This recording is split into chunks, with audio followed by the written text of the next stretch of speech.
Welcome to episode 5 of Sales Mastery. Today I'm going to talk about a way that you can track your progress in sales to find out if your close ratio is getting better, and also to figure out how many hours you need to work and how many calls you need to make to meet your goals.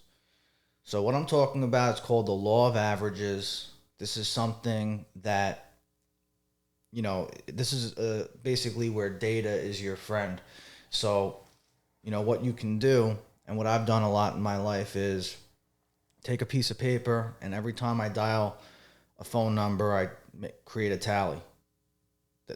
So I know how many calls I'm making in the day. Now, I know in this day and age, a lot of companies are using auto dialers, so you're automatically going to have that data, or just from the VoIP service, you're going to have that data. But if that's not provided to you, then this is a manual way to do it. Just make a tally every time you make a call.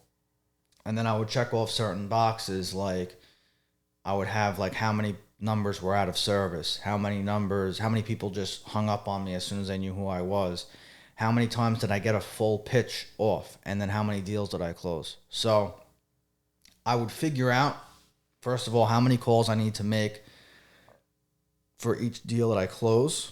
So if I find out, and then I also find out of those calls that I made, how many times did I have to get a full pitch off? In my business, there's times when I'm dialing 300 phone numbers just to get off 4 or 5 full pitches. And out of those 4 or 5 full pitches, I'll close one deal.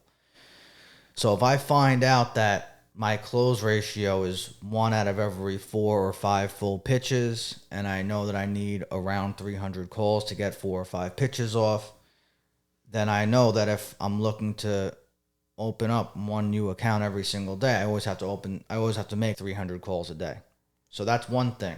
And that works in a lot of different ways. So if you're also figuring out how much profit you're making, it's all about the law of averages. And the more data you get on this, the more accurate it's going to be. So if you do this for a week, you're going to get a number. But if you do this for a month or 2 months or 3 months, I always think when it comes to statistics that a 3-month average, a 12-week average is a great way to have pretty accurate data.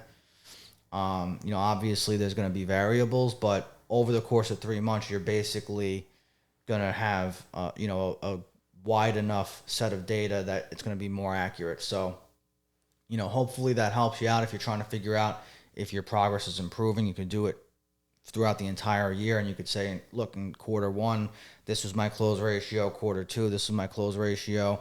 And you can do this over the course of years and say, look, 2 years ago this was my close ratio. Now I went from closing 1 out of every 8 deals to 1 out of every 6 deals. So you could actually track your progress that way, and it's just something where you could see your progress. Hopefully that helps. Leave a comment if you have any other tips for this, or if you have any other topics you want to see discussed on Sales Mastery. I'm going to be releasing a new video on topics relating to my experience in sales every single week, so make sure you subscribe and never miss an episode. Thanks again for watching. Have a great day.